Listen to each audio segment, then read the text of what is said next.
잠언 53번째 시간입니다. 오늘 말씀은 잠언 26장 1절부터 12절 말씀입니다. 8절부터 11절 말씀을 합독하고 잠언 26장 1절부터 12절 말씀을 보도록 하겠습니다. 자, 그러면 잠언 26장 8절부터 11절 말씀을 합독하겠습니다. 미련한 자에게 영예를 주는 것은 돌을 물매에 매는 것과 같으니라. 미련한 자의 입에 잠언은 술 취한 자가 손에 든 가시나무 같으니라. 장인이 온갖 것을 만들지라도 미련한 자를 고용하는 것은 지나가는 행인을 고용함과 같으니라. 개가 그 토한 것을 도로 먹는 것 같이 미련한 자는 그 미련한 것을 거듭 행하느니라. 아멘. 오늘 이 말씀을 통해서 우리가 여호와를 경외하는 지혜로운 자가 그 지혜를 사모하는 그런 하나님의 사람이 되야 될 줄로 믿습니다. 자, 잠언 25장 1절부터 29장 27절, 25장부터 29장까지를 보고 있습니다. 히스기야가 명해서 히스기야의 신하들이 수집하고 편찬한 솔로몬의 단편 경구 선집입니다. 그래서 이걸 솔로몬 제2잠언 선집이라고 합니다. 총 128개의 경구로 되어 있습니다. 오늘 보게 될 잠언 26장 1절부터 12절은 한 절이 하나의 어떤 경구입니다. 그래서 제23경구부터 34경구까지를 볼 겁니다. 여기서는 지혜 없는 미련한 자의 행태를 조소하고 그들이 끼치는 직접적이고 간접적인 해악을 적절한 비유를 통해서 언급하고 있고요. 그래서 미련한 자를 경계하라라는 부분에 메시지를 하고 있습니다. 그래서 1절부터 계속 그런 부분들이 메시지가 계속 나옵니다. 23경구인 1절부터 보겠습니다. 미련한 자에게는 영예가 적당하지 아니하니 마치 여름에 눈 오는 것과 추수 때에 비 오는 것 같으니라. 그러니까 미련한 자가 자신의 어떤 그러니까 외적으로 평판이 좋고 지위가 있고 영향력을 얻는다는 것은 적당하지 않다라는 겁니다. 그래서 이 미련한 자라는 것은 지능이 낮은 자를 말하는 게 아닙니다. 하나님이 없다고 말하면서 하나님을 경외하지 않고 그 가르침을 떠난 자를 말합니다. 그러니까 자기의 소견에 옳은 대로 살아가는 사람을 미련한 자라고 보시면 됩니다. 그 사람은 이 영예를 받는 게 적당하지 않는 겁니다. 마치 여름에 눈 오는 것, 여름에 눈이 옵니까? 안 오잖아요. 말이 안 된다는 거예요. 추수 때에 비가 오는 거예요. 추수 때에 비 오면 큰일 납니다. 이 농작물 다 썩습니다. 추수 때는 비가 안 오고 바짝 말라야만 그게 오래 가거든요. 안 된다는 것이 큰일 난다는 겁니다. 일어날 수도 없고 일어난다고 해도 큰일 난다는 거예요. 23절입니다.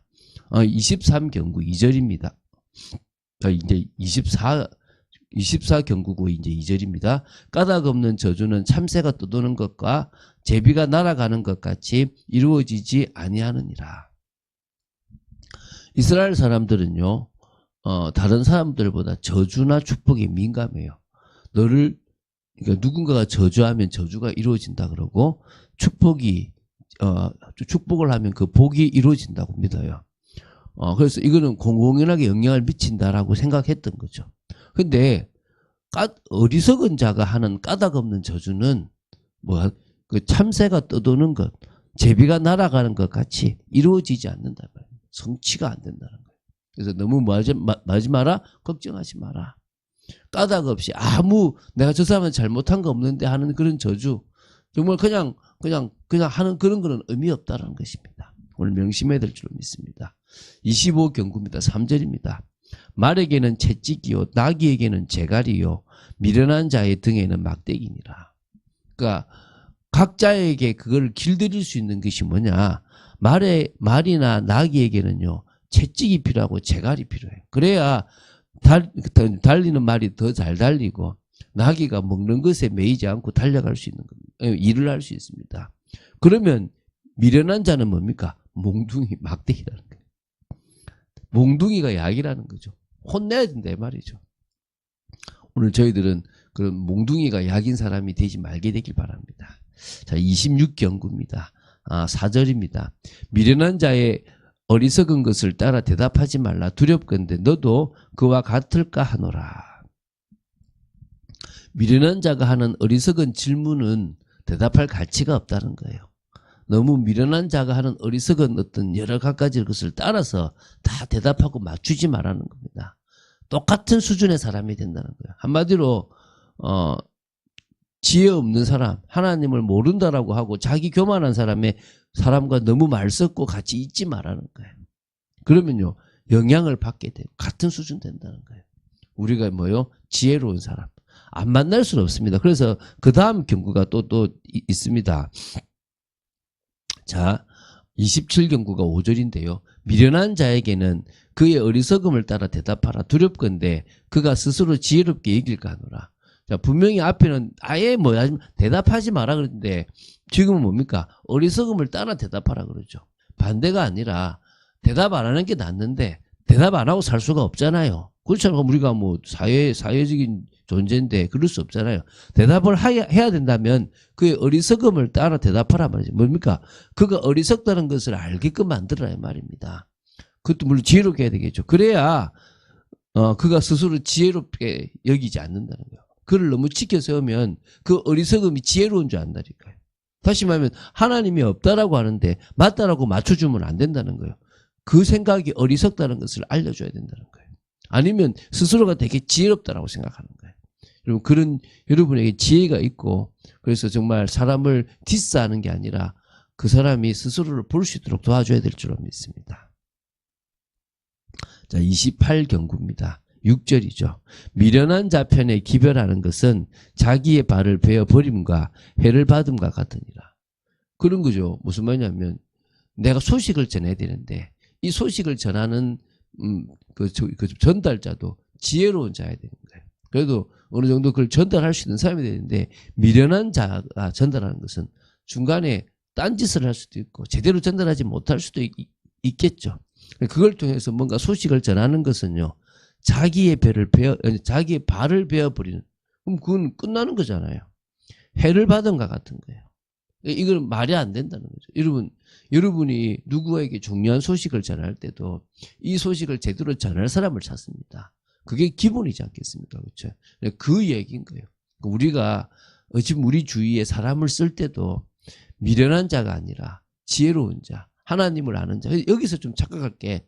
하나님을 안다 그러니까 교회 다니는 사람이면 된다고 생각을 해요.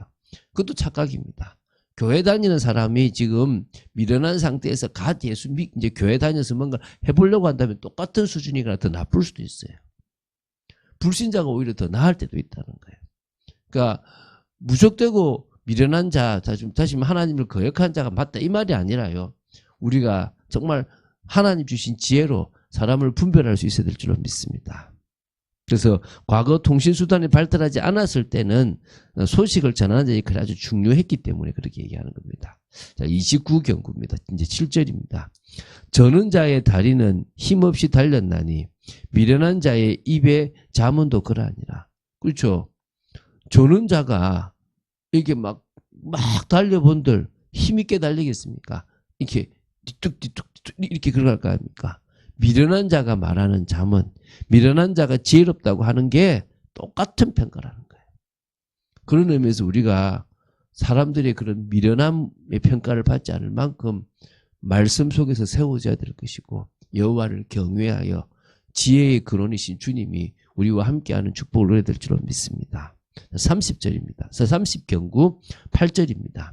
미련한 자에게 영예를 주는 것은 돌을 물매에 매는 것과 같다는 겁니다. 그러니까 사리를 분별하지 못하는 미련한 자, 하나님이 없다라고 미련한 자를 높은 그 지위에 앉혀놓는 것은 얼마나 위험한지 여러분이 알아야 되는 겁니다. 물매는 돌을 던지는 데 사용하는 기구입니다. 돌을 묶어서 사용하는 게 아니라 물매라는 것에다, 그러니까 이제 돌을 이렇게 물매에다 달아가지고 기술적으로 확 돌려가지고, 그러니까 딱 얹어서 탁 돌려서 탁 던지는 겁니다. 근데 이걸 묶어놓으면 어떻게 되겠습니까? 탁 던지는데 안 던져. 땡기면 다시 탁 어서 맞을 수도 있는 겁니다. 그렇잖아요. 그죠? 그러니까 어떤 의미에서는 물매는, 그러니까 그 돌을 물매에다 여기 딱 끼워서 이렇게 돌리면서 하나를 탁 풀면 돌이 확 날아가도록 만들어야 되는 겁니다. 그런데 미련한 자를 높이고 미련한 자가 잘 된다고 하는 것은요, 물매를, 그 돌을 물매에 이렇게 메어서 다시 날아가지 못하도록 계속 묶어 놓은 거와 똑같은 거예요. 그럼 그거는 물매를 쓰는 이유가 없다는 겁니다. 그 정도로 지금 설명하고 있습니다. 자, 31경구입니다. 자, 9절이죠. 미련한 자의 입에 잠언은 술 취한 자가 손에 든 가시나무 같다. 아까 앞에도 그런 말이 이제 잠언에 대한 얘기가 나오는데, 미련한 자의 잠언이, 그런 지혜로운 말이 뭡니까? 무익하다는 것입니다. 미련한 자의 대표적인 행태로 자신의 미련함을 알지 못하고 도리어 다른 사람들을 지도하기 위해서 어리석은 교훈을 내뱉는 것은요, 술 취한 자가 손에 든 술 취한 자가 이 손에 든 가시나무 같다. 그 뭡니까? 아무 위협도 안 되고 뭐 할 수도 없어요. 똑같은 겁니다. 32경구입니다. 10절이죠. 장인이 온갖 것을 만들지라도 미련한 자를 고용하는 것은 지나가는 행인을 고용함과 같으니라. 그렇죠. 장인 기술자잖아요. 근데 그 기술자가 오래도록 그 기술을 숙련하고 배운 거잖아요. 그런데 장인이 온갖 것을 만들지라도 미련한 자를 고용하는 것은 지나가는 행인을 고용하는 거. 아무것도 모르는 사람 고용해서 쓰는 거랑 똑같은 수준이라는 거예요. 쓰지 말라는 거예요. 33경구입니다. 자, 11절이죠. 개가 그 토한 것을 도로 먹는 것 같이 미련한 자는 그 미련한 것을 거듭 행하느니라. 뭐 다른 말이 뭐 필요합니까? 이 지금 개가 그 더러운 행위를 하는 것하고 똑같은 거죠. 그렇지 않습니까? 우리가 정말 이걸 봐야 되겠죠. 아, 이게 정말 의미 없구나. 정말 그 사람이 지금 이 미련한 자가 행동을 거듭하는 거나 개가 먹고 토하는 그런 정말 우리가 보통 말하는 똥개나 수준이 비슷하구나. 이 말입니다. 12절입니다. 내가 스스로 지혜롭게 여기는 자를 보느냐 그보다 미련한 자에게 오히려 희망이 있느니라. 그 무슨 말입니까? 우리가 누구를 볼 때 참 지혜롭게 참 보인다라고 보인다면요. 오히려 어떨 때는 그보다 더 미련한 자가 희망이 있을 수도 있다는 거예요. 그러니까 사람을 제대로 구분해야 되는 거예요. 제대로 구분하지 못한다면 분별력이 없으면은 결국은 우리가 실수한다는 겁니다. 자, 오늘 지금 미련한 자에게 영예를 돌리지 말라는 게 1절에도 나오고 8절에도 나옵니다. 그래서 그럴 때 수치와 부끄러움을 당한다라는 것이 나옵니다. 그래서 결국은 우리가 지혜로운 자로 서야 되고 우리 주위에 미련한 자를 분별할 수 있는 능력도 필요합니다. 그래서 우리는 사실은 예수님의 가르침을 좀 더 의미 있게 봐야 돼요.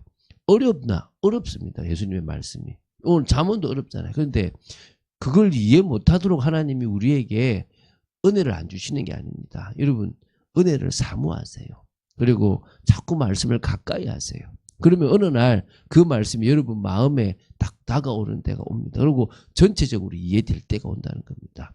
그런 축복을 누려야 될 줄로 믿습니다.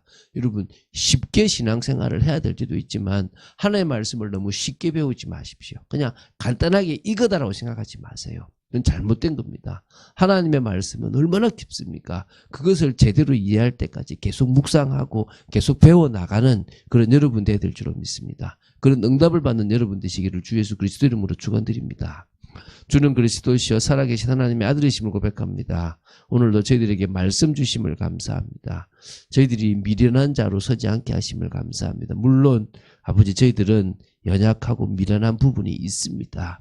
저희들은 하나님의 지혜가 필요합니다. 그러나 하나님이 없다 하는 세상 방식으로 살아가는 그러면서도 자기를 준비하지 않는 그런 어리석고 미련한 자가 되지 않도록 저희들을 지켜주시고 오히려 늘 말씀 속에서 주님을 가까이 하는 그런 저희들 되도록 지켜주시옵소서. 주 예수 그리스도 이름으로 기도드립니다. 아멘.